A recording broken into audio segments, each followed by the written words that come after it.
Good evening. The sun has set and the Chicago nights come alive. It's time for mystery, intrigue, and just a bit of strangeness as Hexaco Motor Oils presents the Hexaco Mystery Radio Hour, sponsored by Hexaco. I'm Silver Sterling, and join me as we bring you tales from these dark streets and darker alleys in Gun for Hire. Right place, wrong time. Wrong place, right time. Doesn't matter how you slice it. There's some places you don't ever want to be, regardless of the time. In a 1933 Chicago, that place is a speakeasy when the coppers are on the hop. And right now, that's where Grace Gunn, Tommy Bam Bam Prue, and Irving Holt find themselves. While trying to find Trixie, some cultists and, well, let's just call it something else, decided to crash their party. And now, that party's over. Let's hope this isn't their last call.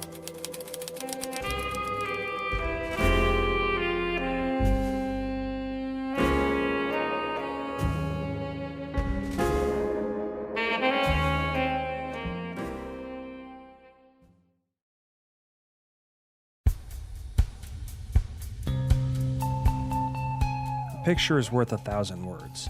Everyone knows that. But what it doesn't tell you is that some pictures are more obtuse than trench coats. You have to be your own Zimmer telegraph to break them apart. Over the years, I've learned the rules. The way light works, the way faces aren't always faces. Just what is and isn't natural for blood. Maybe, someday, these sort of things will be more than just intuition and experience. For now, most call them voodoo and hunches. More than once have I been forced to take quick pictures, being escorted out of stories that can determine whether or not I eat next week. More than once have I had to pick apart every last detail I can make out. A time here, a place there, a relationship, an unseen child, a breakup, a cover-up. That's where some of these words are in plain sight. But like a masterfully written poem, it doesn't always mean what you think it means. Just like when I thank the officers for helping me back to the curb a couple minutes too early. You gotta be good at two things in this business. Taking pictures that tell more than a witness report can cover up, and dry sarcasm. Otherwise, I'd have been left to cool down in more cells than, well, the people caught by my photos.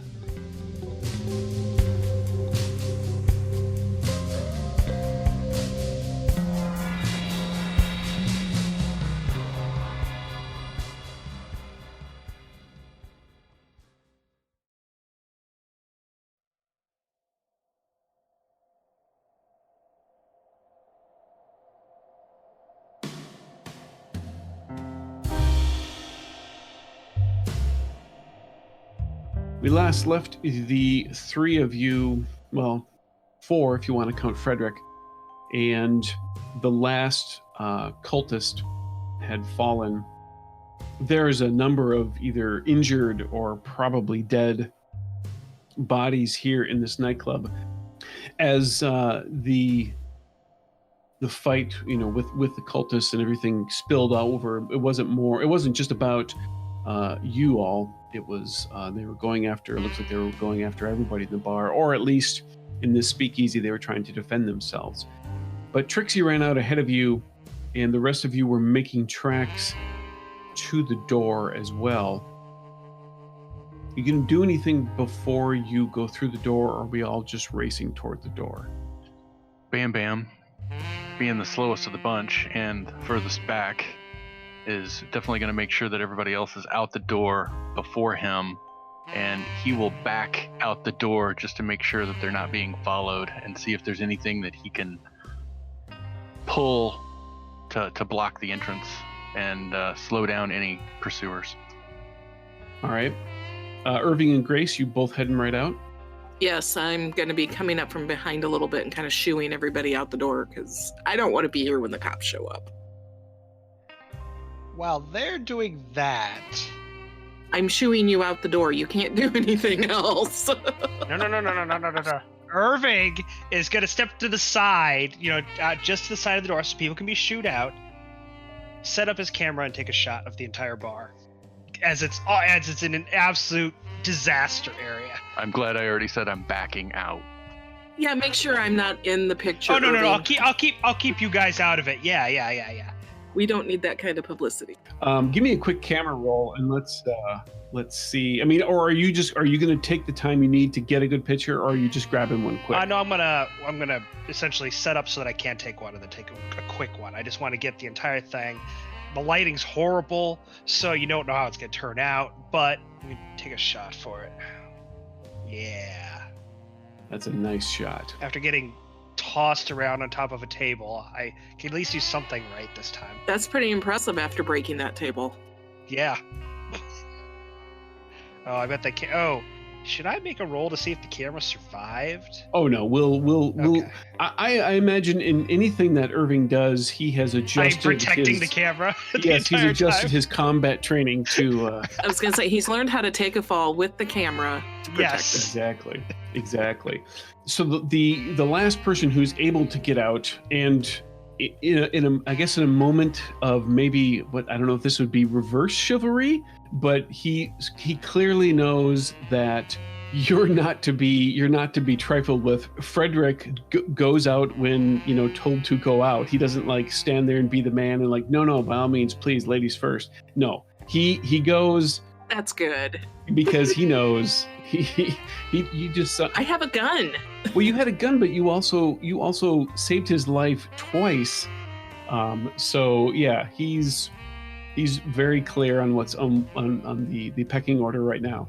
He goes out, and you and Irving exit essentially at the same time, and people have kind of scattered in a number of different directions. But you look to the side and you see the backside of a vehicle, and you hear a scream that sounds familiar. Certainly sounds like Trixie's voice, and you see the lights glow from the back of this vehicle as the brakes are released and it starts to race down the alleyway. Are we close enough to see the license plates? That's what we're going to determine right now here. Am I close enough to make a dive for it? To make a dive for the car? That you're The not. bumper. Yeah, it's. No. You don't want to get drugged down the street. Well, I don't want to get in a car chase either. That you don't understand. Irving doesn't like cars. Okay, so Trixie is essentially the car, and so she gets to go first. The car begins to speed down the alleyway. Grace and Irving, or Grace, you're next. You go ahead and make me a notice roll, and let's see if you can pick up 4. That is a success. That's a +2 on that, so it should be a 6. That is still a success. Excellent. You aren't able to see. Let's see. Can I get investigate on that rather than perception, or No. or included with it? Are they both visual augmenters? That's not even a word. Do they both enhance your vision-based notice tests? So the investigator would not count. Well, no, because if you're looking, no, actually, you know what? I'm going to give it to you. I'm going to give it to you because it allows you to spy obscured items from piles of junk or debris. And in this case, you mentioned license plates. So this is a car trying to get away, and it's swerving a little bit. So the license plate would be a bit obscured.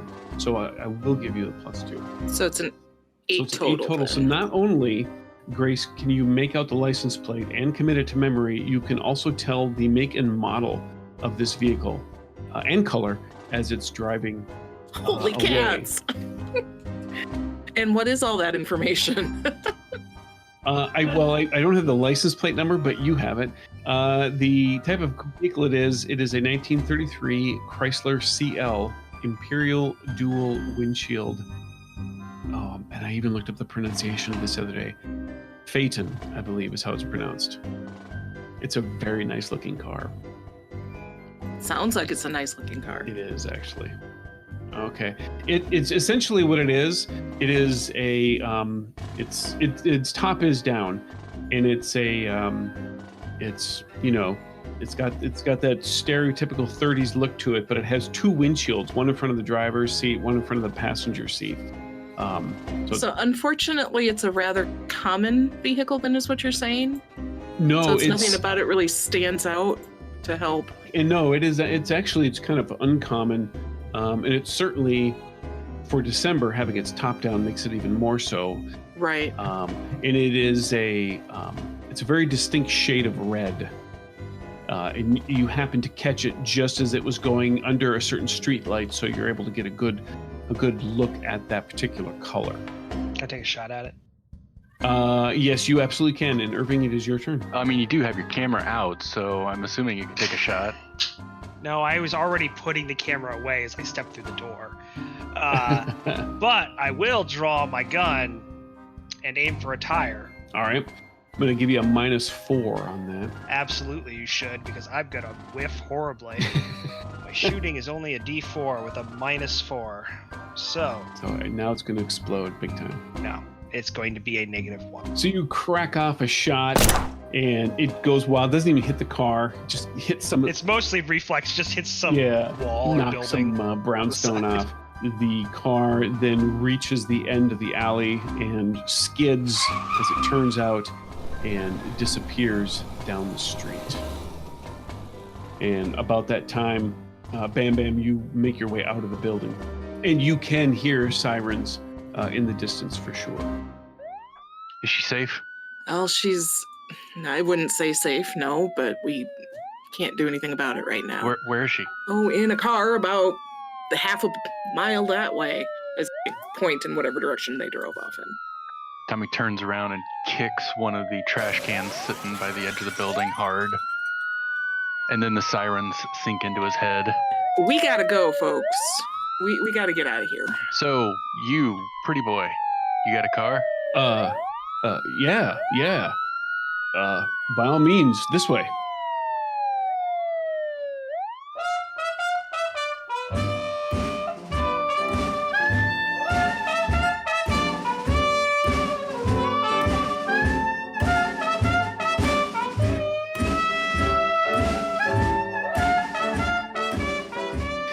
Fredrich takes you down the alley the opposite way to the next street out, and his car is there, and you all load in. He hops in, starts it up, and takes off. And it's one of those situations, the scene kind of ends as he pulls out into the street and makes a turn on a side street just as cop cars come careening around the corner in the opposite direction from where you guys are, and he just keeps driving off. Again, I know beer. Well, I'm standing on the corner with a bucket in my hand. Well, I'm waiting for a woman.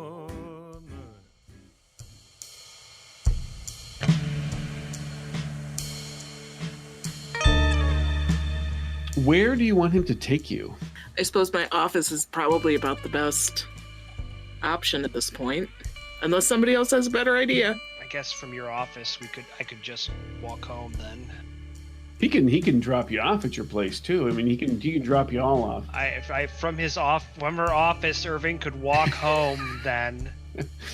Say that one more time. You got the idea. I guess it's my office.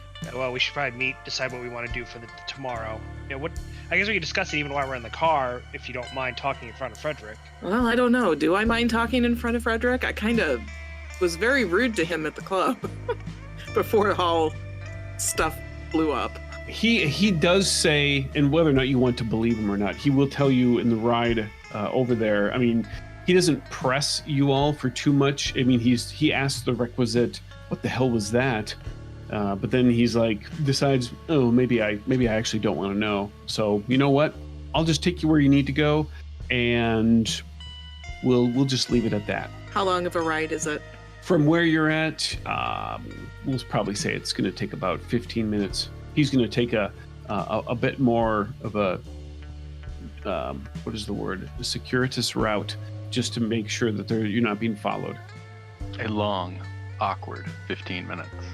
I'm kind of picturing in my mind that you guys got in the back seat and That's what I'm thinking too. I'm sitting in the front. So Bam Bam dragging me in. Grace, you tell him, where your building is. He pulls up in front of the building and stops, leaves the car running as the doors are opening, and he turns and he looks at you. Fredrich does, as you're about to get out, and he smiles and he just says, I'm not going to call it a date, but that was one of the best nights I've ever had. And he holds up his... Even after I was so rude to you, that's what you consider a date? I said I wasn't going to call it a date, but I remember... I just laugh at him. But I do owe you. And he holds up 2 fingers at 2 dinners. Well, you know where to find me. I do now. I've got it. And I just kind of give him a grin and get out of the car and let it go at that. You shut the door and there's a slight pause and the window rolls down, and he says, he looks at the 3 of you. He says, I'd tell you all to be careful, but what's the point? And then he just drives off and disappears into the night. As he's driving off, Irving's gonna look to the 2 of you, be like, we should talk about what we learned before we got jumped about her story. Well, that's why I had him come here. Why don't we go upstairs and talk about it? Have some coffee. Is that coffee?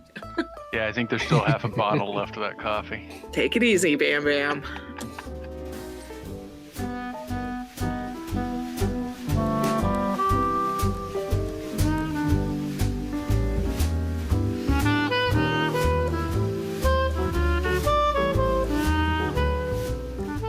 Your office is there as you left it. Everything's, it's late by this point.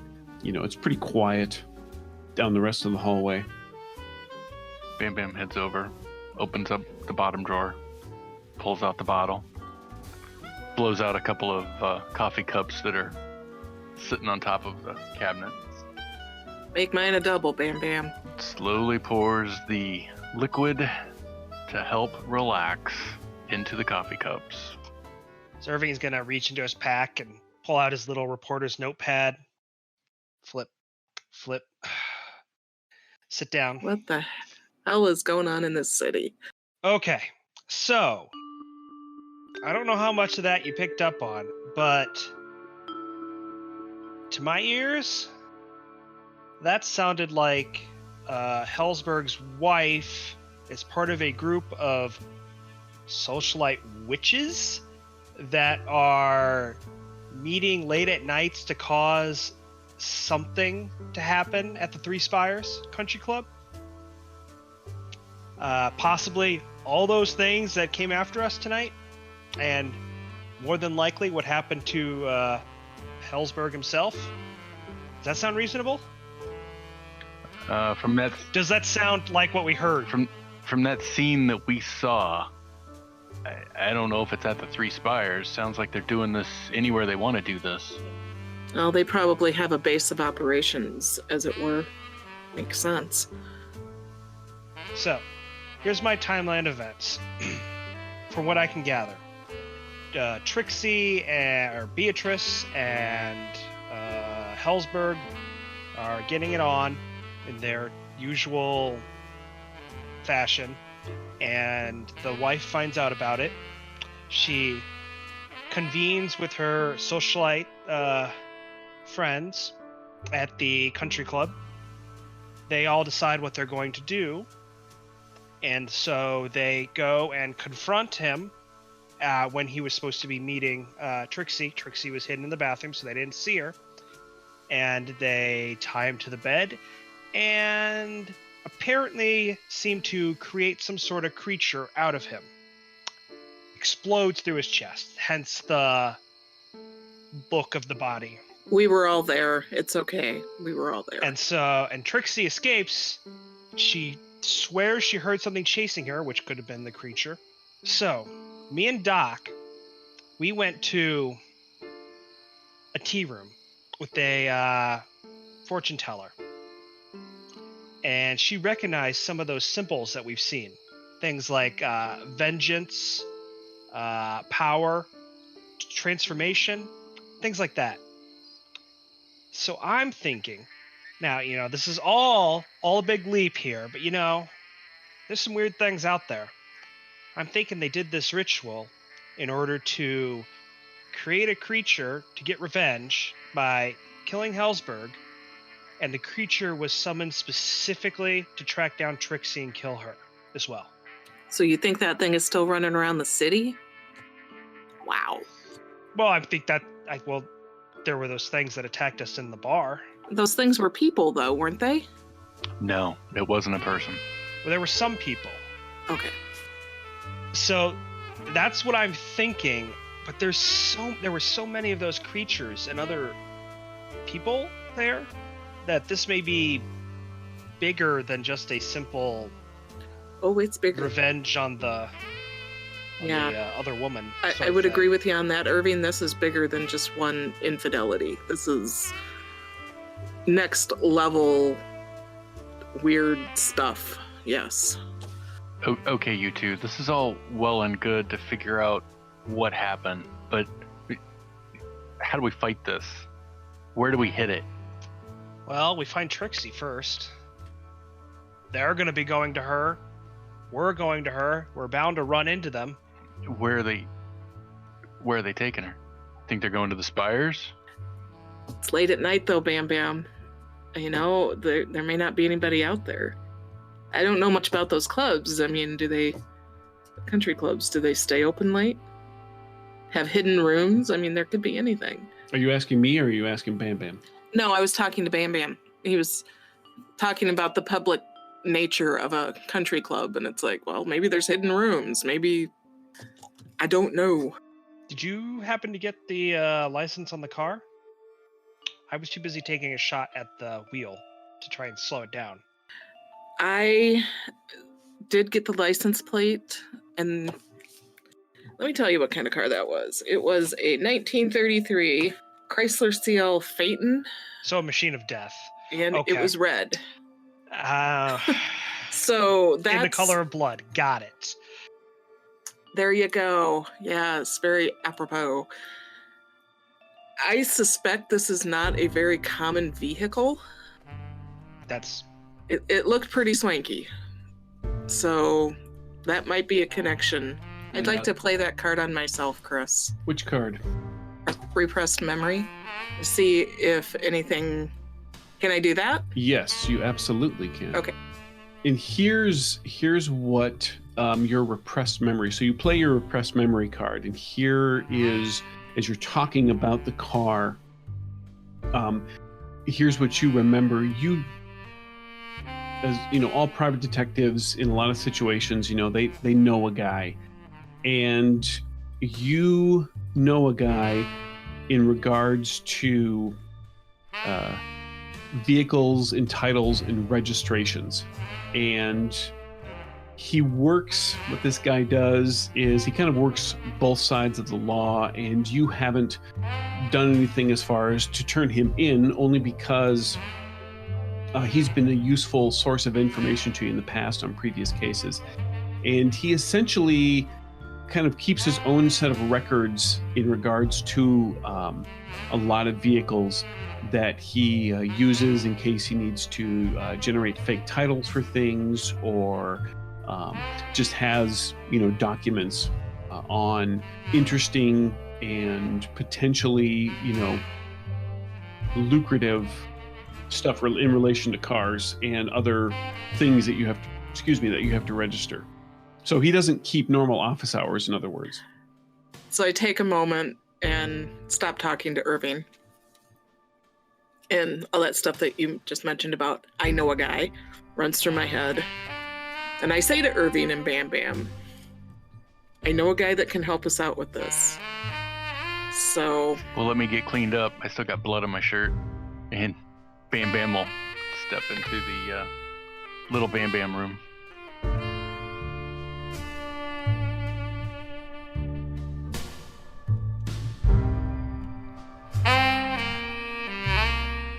Feel better, Bam Bam? Yeah, you get any club soda, this blood is not coming out. That thing, it had claws. It, like, ripped across my chest. Got any bandages? Then I go over and take a look at him and try to get him fixed up. I would imagine there's a rudimentary first aid kit somewhere in my office. Is it still within the golden hour? I believe it actually is. Just considering the amount of time that you drove and are here talking, so yeah. And untrained healing, D4 -2? Correct. How many wounds do you have, Bam Bam? Is it just one, or is it... Just one. Bam Bam's doing a bad job, so maybe Grace should take over. And you have the healing skill, is that correct? She does not. Okay, so that was a 5. So yeah, right now that is not a success, because that 5 -2 is a 3. So Tommy groans through the fumbles because he was fumbling just as well, and thanks. Would you hold still? My hands are still shaking from the adrenaline. Would you just sit still while I do this for you? By the time they're done, Irving's asleep in his chair. Okay, it shouldn't have taken me that long. Or were you just that tired? No. Well, Irving did just get thrown through a table, so he's a little tired, okay? Okay, so are you going to spend a penny and re-roll that then, I take it? I will. All right. Even worse. That is still not a success. Yes. Bam Bam's going to spend one. He pushes me away from him. All right. Try it yourself. Yep. Okay, that's good. Thanks. You big... All right, so yeah, as the two of you are essentially fighting over your claw wounds, you realize that neither one of you is succeeding in your efforts to heal.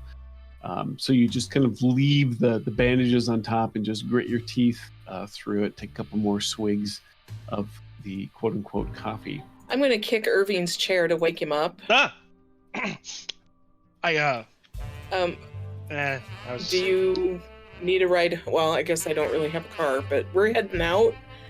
To go talk to my guy about the car. So come with us, go home, do whatever you want to. Come with us. I think I would coming with you then. All right, let's go. And now, clever communiques of contrivance shall commence to continue your comportment of contentment.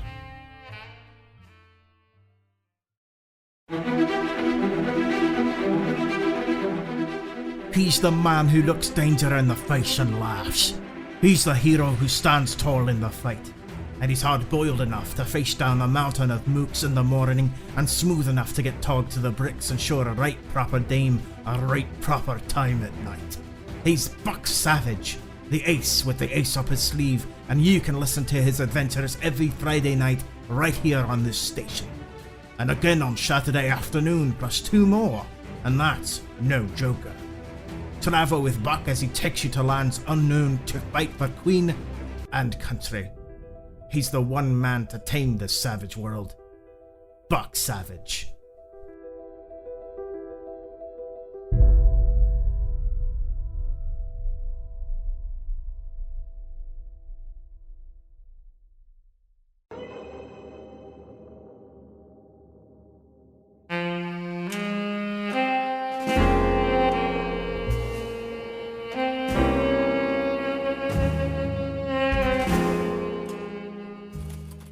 It's always good to know a guy, and I'm thinking there's more than one trick Grace has up her sleeve. Guess we'll find out soon enough. But that's enough for now, so shake a leg till next time. But just so we're clear, the part of Grace Gunn was played by Joe Rich, Irving Holt is played by Brad Smith, Tommy Bam Bam Prue is played by Brent Rich, and the boss in charge of this clip joint is Chris Hussey. Special thanks to Dom Zook from Saving Throw Show for lending their golden chords to this episode.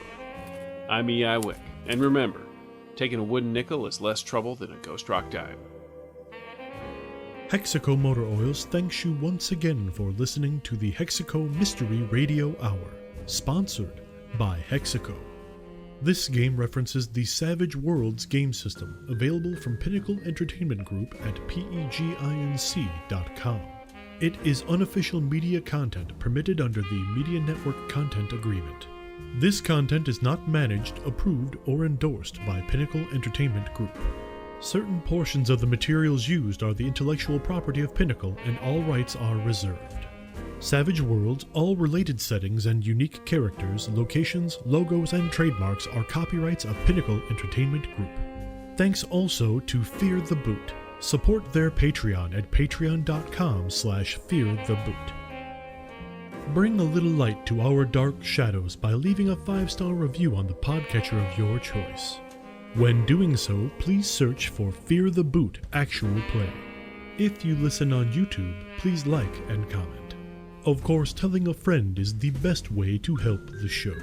Not only is it the right thing to do, it's the Hexaco way. Hexaco reminds you to help keep your car running like magic, and always use great Hexaco products. I'm Silver Sterling, and until next time, remember to keep one eye on the shadows.